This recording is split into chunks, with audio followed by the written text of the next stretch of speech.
बिहार की सियासत में पहली कतार में बैठे नेताओं से अलग कई ऐसे चेहरे हैं जो आने वाले दिनों में बड़ा करिश्मा कर सकते हैं। आरसीपी सिंह, मुकेश सहनी, चिराग पासवान, प्रशांत किशोर, ये 4 नाम ऐसे हैं जिन पर सबकी निगाहें हैं। इनके सामने नया चैलेंज संगठन खड़ा करने, संगठन को विस्तार देकर भविष्य में अपनी ताकत सिद्ध करने का है।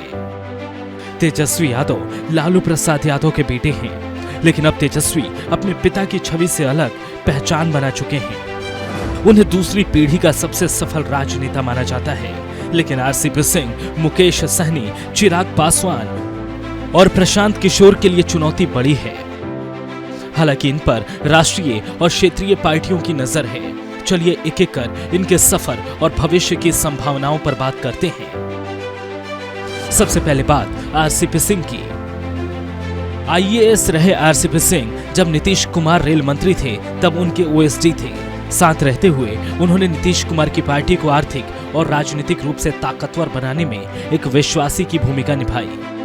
एक समय था जब जेडीयू के कई बड़े फैसले आरसीपी ही लेते थे, लेकिन जब से वे केंद्र में मंत्री बने उसके बाद से नीतीश कुमार से उनके रिश्ते खराब होते गए। आरसीपी सिंह की खासियत रही कि वे बाकी नेताओं की तरह बयानबाज नहीं रहे।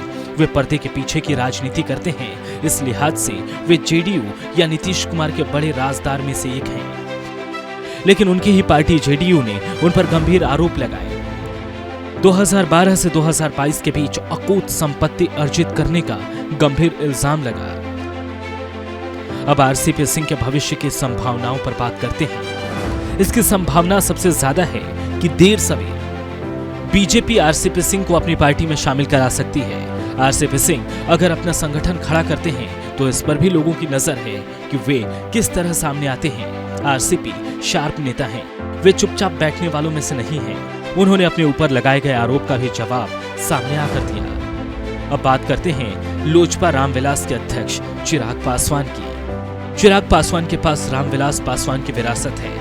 नरेंद्र मोदी लहर में चिराग पासवान सांसद बने और उन्होंने खुद को पीएम मोदी का हनुमान कहकर 2020 के बिहार विधानसभा चुनाव में 135 सीटों पर उम्मीदवार खड़े किए, लेकिन सिर्फ एक सीट ही जीत पाए। लोजपा ने दर्जन भर सीटों पर जेडीयू को नुकसान पहुंचाया। चिराग ने कुछ सीटों पर बीजेपी के खिलाफ उम्मीदवार खड़ा कर गड़बड़ कर दिया था। इसके बाद से बीजेपी अंदर ही अंदर उनसे नाराज हो गई। उन्हें केंद्र में मंत्री पद नहीं मिला, न रामविलास पासवान की पत्नी को राज्यसभा भेजा गया, न रामविलास पासवान के आवास में उनके नाम का संग्रहालय खोला गया। अब चिराग पासवान के भविष्य की संभावनाओं पर बात करते हैं। चिराग पासवान की सबसे बड़ी खासियत है कि उनकी पार्टी लोजपा को ही सबसे बड़ा दलित वर्ग असली लोजपा मान रहा है। चिराग राजनीतिक मुद्दों पर अपनी स्पष्ट राय रखते हैं। बीजेपी ने अभी तक उन्हें केंद्र में एनडीए से बाहर नहीं किया है। सांसद होने के बावजूद वे लगातार बिहार आते रहते हैं और पार्टी से जुड़े कार्यक्रमों में न केवल एक्टिव रहते हैं बल्कि अपने शुभ चिंतकों के यहाँ भी उनका आना जाना जारी रहता है। मुकेश सहनी ने भी हाल के दिनों में अपनी ताकत दिखाई और बिहार की राजनीति में अपनी अलग छाप छोड़ी है।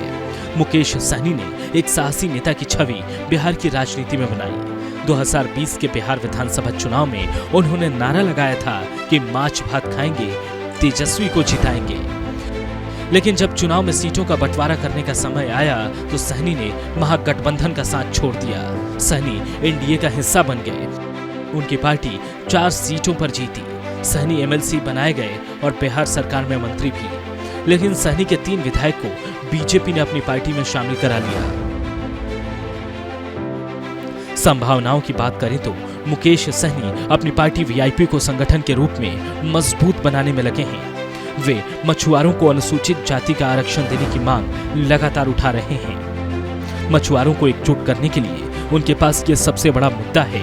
वे अपने समाज के लोगों को बता रहे हैं ये राजनीति साहस का खेल है। पानी कितना भी उत्पाती क्यों न हो, नाविक अपने साहस से नैया किनारे ले आता है। उन्होंने बीजेपी और आरजेडी दोनों से पंगा ले लिया। हालांकि पिछले दिनों वे एम्स में लालू प्रसाद से मिलने गए थे। कहते हैं सियासत में जो कोई नहीं कर सकता वो प्रशांत किशोर कर सकते हैं। प्रशांत किशोर की चुनावी रणनीतिकार के रूप में देश भर में पहचान है। बीजेपी से लेकर जेडीयू और तृणमूल कांग्रेस तक के लिए उन्होंने काम किया। सफलता मिलने के बाद इनकी राजनीतिक धाक बढ़ गई। बिहार में नीतीश कुमार के लिए प्रशांत किशोर की टीम ने बूथ स्तर पर आंकड़ों के एनालिसिस, वोटर्स को नीतीश की ओर खींचने के लिए कैंपेन, वॉलंटियर्स का मैनेजमेंट और सोशल मीडिया पर नीतीश के लिए साथी जुटाने का बड़ा काम किया। फिर से एक बार हो, नीतीश कुमार हो, बिहार में बहार हो, नीतीश कुमार हो जैसा गाना प्रशांत किशोर ने ही तैयार करवाया था, जो इलेक्शन में महागठबंधन का थीम सॉन्ग बना था। संभावनाओं की बात करें तो प्रशांत किशोर ने बिहार को लेकर अपना विजन लोगों के सामने रखा है। जन सुराज यात्रा की, हर जिले में राजनीतिक टीम बनाई गई और उनसे बातचीत की। वे खुद जाकर लोगों से मिल रहे हैं। वे बिहार में वैकल्पिक राजनीति का स्कोप तलाश रहे हैं। लोकसभा या विधानसभा चुनाव से पहले प्रशांत जमीनी स्तर पर मजबूत संगठन खड़ा करने में लगे हैं। लोकसभा और विधानसभा चुनाव के समय वे अपना रंग जरूर दिखाएंगे। तो ये 4 ऐसे चेहरे हैं जो आने वाले दिनों में कोई बड़ा करिश्मा कर सकते हैं। इन पर सियासी दलों की नजर भी है और ये चर्चा में अक्सर बने भी रहते हैं।